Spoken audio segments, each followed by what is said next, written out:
There is a generation that the world has never quite been able to name. They are too young for one box and too old for another, and every time someone tries to draw the line between the generations, these people end up standing exactly on it, belonging fully to neither side, claimed by both, understood by neither. They were born between 1976 and 1985, and they grew up in two entirely different worlds without anyone telling them that was remarkable. They passed notes in class and then sent emails. They memorized phone numbers and then forgot them entirely when smartphones arrived.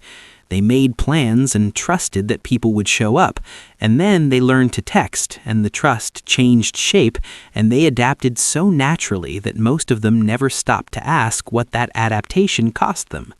Psychologists call them Xennials. Some sociologists call them a microgeneration. But what they really are is something far more psychologically interesting than a demographic label. They are the only people alive who hold the complete memory of a world that no longer exists, alongside a full fluency in the one that replaced it.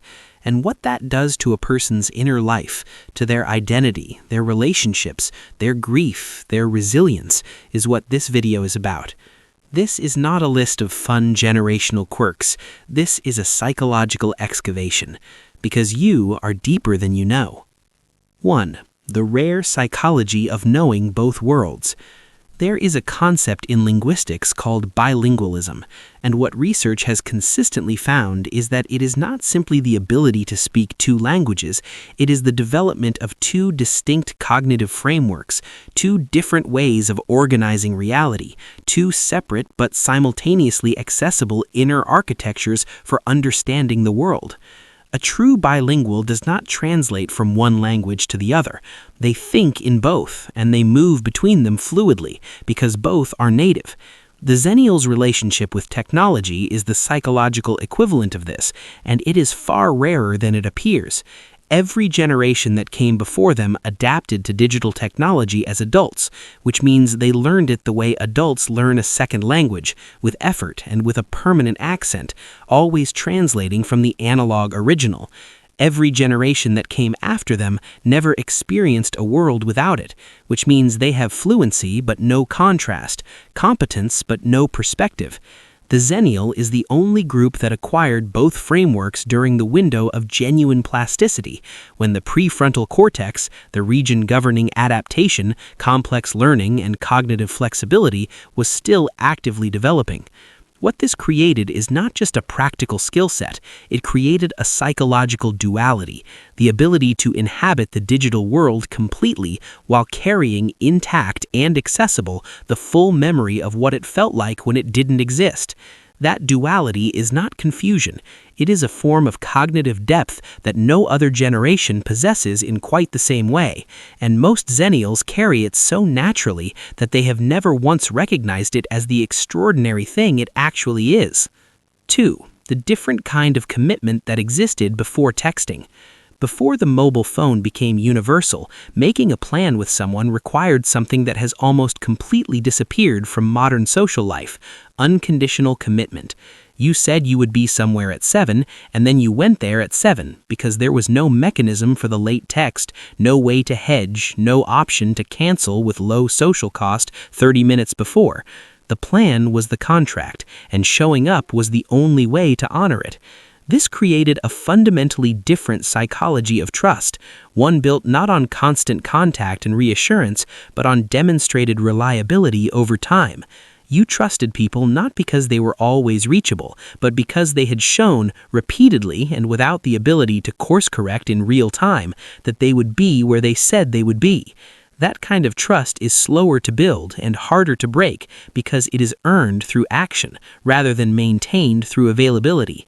The Xennial learned this kind of trust before they learned any other kind, and it left a mark on how they relate to people that is still running quietly in the background of their adult relationships. They have higher tolerance for silence in friendships because they remember when silence was simply what existed between plans. They can handle not hearing from someone for days or weeks without interpreting it as distance because they grew up in a world where that was just normal life. And they are often, in ways they struggle to articulate, more committed to the people they choose because commitment for them was once the only currency that relationships had. 3. Growing up without a permanent digital record. Every embarrassing moment that happened to a Xennial before the age of roughly 22 existed only in the memories of the people who witnessed it. And memories, as any psychologist will tell you, are not reliable archivists. They are editors.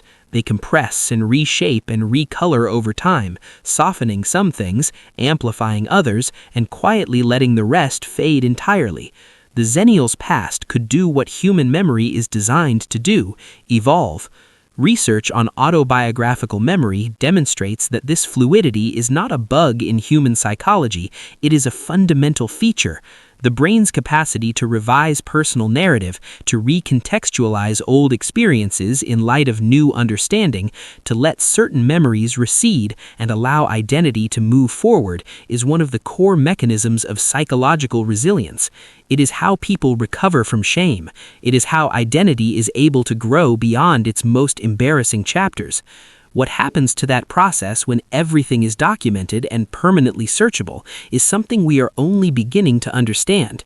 The generation that came after the Xennial grew up knowing that their digital footprint was being laid down in real time and that it would last, and the psychological effect of that knowledge, the self-surveillance, the performance of self rather than experience of self, the way public documentation changes what you are willing to do or feel or become, is measurably different from the Xennial's experience of a past that was allowed to be private, impermanent, and fully their own.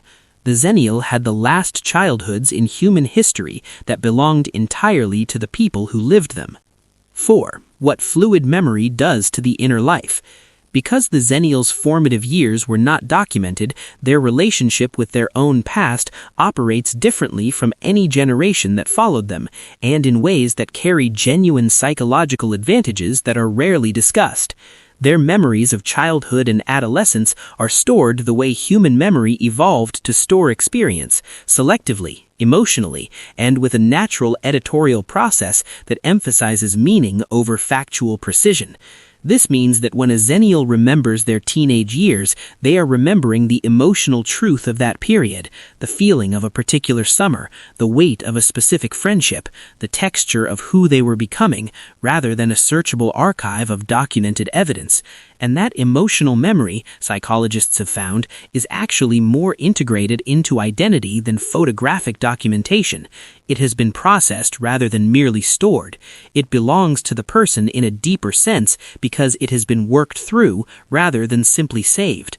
There is also a specific kind of freedom that comes from having a past that cannot be retrieved on demand by anyone who wants to look at it. The Xennial carries his history inside him, and that history is his to interpret, to share selectively, to contextualize on his own terms. They are not hostage to an algorithm surfacing an old version of themselves at someone else's convenience. Their past does not have a search function, and in that privacy, in that ownership of their own history, there is a psychological autonomy that younger generations are only now beginning to realize they never had. 5. Too old for one world, too young for another. The defining emotional experience of the Xennial is one that has no clean name in psychology, but is immediately recognizable to anyone who lived it. The feeling of standing at the border of two territories and being fully claimed by neither. Every generational conversation assigns them somewhere they don't quite fit. The Gen X references feel close but not quite right. The millennial experiences are recognizable but not theirs. And the specific combination of things they actually lived through, analog childhood, digital adulthood, economic crisis right as they were trying to build something, belongs to no chapter that gets written about. This creates a particular kind of psychological homelessness, and it operates quietly beneath the surface of their social identity. They learn early to code switch between generational references, to laugh at both the cassette tape jokes and the dial-up internet jokes without feeling that either set is fully theirs. They become fluent in both cultural languages for the same reason they became fluent in both technological ones, because they had no choice, and because adaptability was the only alternative to a belonging they were never quite offered. What is important to understand about this paradox is that it does not merely describe where Xennials sit on a demographic chart. It describes something that happens inside them, a low-frequency uncertainty about where they belong that follows them into adulthood and shows up in unexpected places, in the way they can feel like outsiders in rooms full of people their own age, in the slight disconnection from group identity that makes them better observers of groups than participants in them, in their tendency to understand multiple perspectives simultaneously, rather than committing to one, not because they are indecisive, but because they genuinely remember what things looked like from the other side. 6. Economic trauma during identity formation. If there is one thing the reference conversation about Xennials consistently underestimates, it is this: the 2008 global financial crisis did not merely inconvenience this generation. For people born between 1976 and 1985, it struck at the precise psychological moment when the damage runs deepest. The years between 23 and 32, when identity is consolidating, when the narrative of who you are becoming is being written, when the structures you are building are supposed to be the foundation of everything that follows. Research on economic trauma is consistent and sobering on this point. Financial instability during this life stage does not behave like financial instability at other times. It doesn't just delay plans. It reshapes the psychological architecture of how a person relates to security, risk, and the future in ways that persist long after their bank account recovers. The Xennial who watched their career stall, their savings disappear, their carefully constructed adult life collapse in their late 20s often carries something forward that has no precise name but functions like a low-level permanent alarm, a background frequency of "what if it falls apart again" that hums beneath even their most stable moments. This is not anxiety in the clinical sense. It is the rational internalization of a lesson that the world taught them very clearly at a very formative moment. That the ground is not as solid as it appears, that systems fail, that no amount of doing everything right guarantees the outcome you built toward. The Xennial who seems unusually pragmatic about money, unusually cautious about security, unusually resistant to the kind of optimism that assumes things will simply work out. They are not being pessimistic, they are being accurate to their experience. And that experience left a mark that their generation has never been given adequate language to describe. 7. What they quietly lost in the transition. There is a particular kind of grief that has no ceremony around it, no moment where it is acknowledged or named or given space, because it attaches itself to things that were simply replaced rather than lost. The Xennial did not experience the end of the analog world as a tragedy. They experienced it as progress, as exciting, as the arrival of something genuinely new and remarkable. And it was all of those things, but it was also a loss. And the loss was real, and almost no one talked about it because you cannot mourn something that everyone around you is celebrating.